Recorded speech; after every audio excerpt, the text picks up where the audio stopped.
Welcome everyone to the second part of our chapter, The Human Eye and the Colorful World. We had just concluded discussing about the myopia, the causes of myopia and its correction. The second defect that we are going to discuss now is the hypermetropia, also known as farsightedness. In hypermetropia, what happens is that a person can see far off, but is not able to see the nearby objects. Okay, so let's see what happens. See, a person can see distant objects clearly, but he cannot see nearby objects. This is what happens if a hypermetropic person goes to the beach. He can see the kids playing far off, he can see the ocean, he can see the sky, he can see the beach, everything. But he cannot see a nearby child standing next to him. So the near point for a human eye is 25 centimeter. But for a hypermetropic person, near point is farther away from the normal near point of 25 centimeter. It is more further. Such a person must keep a reading material beyond 25 centimeter from the eye. This is because the light rays from a close object are focused at a point behind the retina. See, this is the near point of hypermetropic eye, and that is the near point of a normal eye. Normal eye will have a near point of 25 centimeters, 25 centimeter. For a hypermetropic person, the near point is farther away from the near point of a normal human eye. Okay. Now, so what is happening in a hypermetropic person's view when he is looking at an object, the near object, the image is getting formed behind the retina. So how to correct it? So for this, we need a convex lens. The human eye is convex in nature. You need to place another convex lens in front of the human eye in order to get the light rays to converge even more properly and that the image be formed at the retina. This is the correction for hypermetropic eye. The near point is farther away from normal near point. Such a person must keep a reading material beyond 25 centimeter from the eye. This is because the light rays from a close object are focused at a point behind the retina. Reasons. What are the reasons for hypermetropia? Focal length of the eye lens is too long. Focal length of the eye lens is too long and eyeball becomes too small. Okay, so we have to remember what is hypermetropia, what are the reasons, and what is the correction. The correction is use convex lens of converging lens of suitable power. It will provide additional focusing to form the image on the retina. I hope it is clear. So the definition of hypermetropia, the reasons, the correction, and after the correction we have to also understand the ray diagrams. The ray diagram can be to what is happening in a hypermetropic eye, image getting formed behind, and the correction for hypermetropic eye by using a convex lens. Now let us move ahead and try to understand the third defect of presbyopia. Now here the power of accommodation of the eye decreases with aging. For most people the near point gradually recedes away, so comfortable and distinct vision of nearby object is not possible. It is due to the gradual weakening of the ciliary muscles and diminishing flexibility of the eye lens. So what happens is for presbyopia that some people will have both these issues. See, they will have both myopia and hypermetropia, so they will require bifocal lens. Bifocal lens is a lens having both concave and convex. Its upper part is concave lens for distinct vision, lower part is convex lens for nearer vision. Okay, this refractive defects can also be corrected with correct lenses or through surgery. So a bifocal lens, if a person wears, the concave lens will be on top for distinct vision. See, he can see the trees, and a convex lens will be in the lower part for the nearer vision. See, since we want to look down and read the book, so the convex lens will be at the bottom for nearer vision, and when we have to look far, we look at the top, so concave lens will be at the top. So this is how it is. So this is presbyopia. Presbyopia is a combination of both myopia and hypermetropia. Okay, and the correction is a bifocal lens having convex lens at the lower part for near vision and concave lens at the uppermost part for distinct vision. Now let's move ahead and see the next topic. Around 35 million people in the developing world are having some sort eye issue or blind. About 4.5 million people with corneal blindness can be cured through corneal transplantation. Of these, 60% children below age of 12. So eye donation is something that is important, but again, it's a personal choice. So if you want, a person can donate eyes after their death, and it can be donated, right?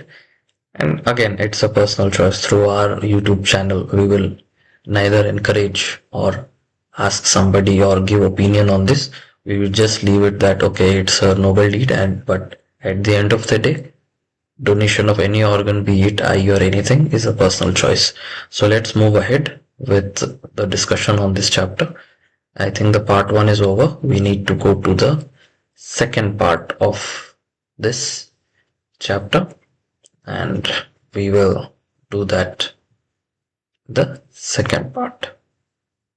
So in the second part, we start the discussion with refraction of light through a prism. We have already discussed prism in different ways. So we will see a triangular glass prism. This is a triangular glass prism having face, base, face, face and base. This is in the shape of a triangle. What happens? The triangular glass prism has two triangular bases. This is one triangular base, this is one triangular base. So it has two triangular bases and three rectangular lateral surfaces. See, this is one triangular base, this is one triangular base. These are the three rectangular lateral surfaces. These surfaces are inclined to each other. Okay. The angle between its two lateral faces is called the angle of prism. This is the angle of incidence I. This is the prism angle. This is the angle of emergence. This is the angle of deviation. See, this angle would have gone straight, but it has deviated. When it has hit the prism, it has deviated to some angle. Then again it has deviated. So this angle is called the angle of deviation, and this is the angle of emergence. Okay. I hope it is clear till here. Okay. Now let us move ahead with the discussion. The refraction of light through a triangular glass prism. So this is a triangular glass prism. So we will do an experiment. Fix a white paper on a drawing board using drawing pins. Place a glass prism on it such that it rests on triangular base. Trace the outline of the prism. Draw a straight line PE. Incline at one of the refracting surface AB. Fix two pins at point P and Q on the line PE. Okay. Look at the images of the pins through the other face AC. And fix two pins at point R and S, okay, and such that these pins and images of the pins at P and Q lie on same straight line. Remove the pins and the glass prism. So something like that. This sort of a diagram is what we will be obtaining. So now let us move ahead with the let us move ahead with the discussion. Okay. The line PE meets the boundary of the prism at point E. Okay. Similarly, join and produce the points R and S. Let these lines meet at the boundary of prism at E and F respectively. Join E and F. Okay. Draw perpendiculars to the refracting surfaces AB and EC of the prism at points E and F respectively. Mark angle of incidence I, angle of refraction R, and angle of emergence E. Okay.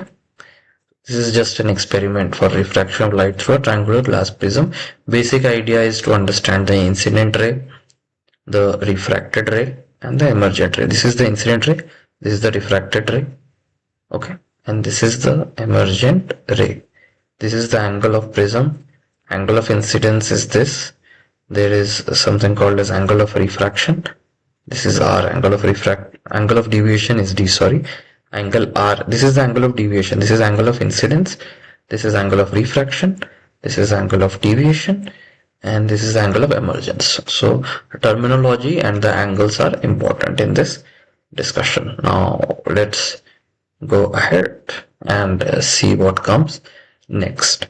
So dispersion. Now we try to understand the meaning of dispersion. What is dispersion? Basically, like in schools, when you have morning assembly, after the assembly is over, they say students can disperse. So that is dispersion. Same way, white light will be dispersed by a glass prism. This is a triangular glass prism. Allow the light beam to fall on the face of glass prism. Glass prism is one, beam of light is white. So when the beam of white light strikes the prism, we see that 7 different colors of light comes out. A white light, after getting dispersed by prism, gives us a white light spectrum of 7 lights, in which the red color is the least deviated, followed by orange, then yellow, green, blue, and indigo and violet. So that's why it is called VIBGYOR. VIBGYOR from bottom, VIBGYOR. V for violet, I for indigo, B for blue, G for green, Y for yellow, O for orange, and O for orange, and R for red. VIBGYOR. The prism splits the incident white light into a band of 7 colors. They are violet, indigo, blue, green, yellow, orange, and red. VIBGYOR. The band of the colored components of a light beam is called its spectrum. The band of the colored components of light beam is called its spectrum. Splitting of light into its component colors is called dispersion. So these definitions we have to remember, that the band of the colored components of a light beam is called its spectrum. The splitting of light into its component colors is called dispersion. Different colors of light bend in different angles with respect to the incident ray. The red light bends the least, while the violet bends the most. Thus the rays of each color emerge along different paths and become distinct. Same way, now the red color has deviated the least. That's why red color is used in traffic lights, because it deviates the least and it can be seen from a long distance. Okay, now let's move ahead and see the next thing, what Newton has done. Newton is a big scientist. All physics is based on Newton. Newton was the first to use a glass prism to obtain the solar spectrum. He tried to split the colors of a spectrum of white light further by using another similar prism. He kept one prism, Newton, past white light. He got the 7 band of VIBGYOR colors. Then what he has done, he has put one inverted prism next to it. However, he did not get any more color. He then placed a second identical prism in an inverted position with respect to first prism. The colors of the spectrum passed through the second prism and emerged as a beam of white light again from the other side of the second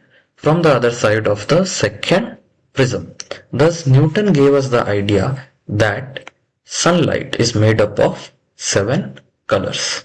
So sunlight is made up of 7 colors. The white light on hitting the prism gives us 7 light, VIBGYOR, and those light, when they hit the inverted prism, they give us the white light. See, this is the experiment. White light on the prism, VIBGYOR formation. Then this VIBGYOR hits the inverted prism. Again, white light comes out on the screen. Recombination of the spectrum of white light. Now, any light that gives a spectrum like that of sunlight is referred to as white light. Rainbow is a natural spectrum. See, rainbow. Rainbow is again VIBGYOR, violet, indigo, blue, green, yellow, orange, red. The rainbow. What happens? Sunlight is falling. The raindrop is acting as a prism. In this case, the light has got total internal refraction and the rainbow is formed. The rainwater droplets in the atmosphere act like small prisms. They refract and disperse the incident sunlight, then reflect it internally. It again refracts when comes out of raindrop. Due to dispersion and internal reflection, different colors reach the observer's eye. Rainbow can also be seen when looking at the sky through a waterfall when the sun is behind us. Okay. Now there is something called as atmospheric refraction, and if an object is placed through hot air above a fire or radiator, it shows wavering or flickering. Okay. The hotter air just above the fire is lighter, less dense than the cooler air above it. So its refractive index is slightly less than that of the cooler air. Here the physical conditions of the refracting medium are not stationary. So the apparent position of the object fluctuates, wavers. It's an effect of atmospheric refraction of light. See, if some wood is getting burnt and we look at it, the air above it is hotter, just above the fire, and less dense than the cooler air above it. So due to this difference of the temperature of the air, its refractive index is slightly less than that of cooler air.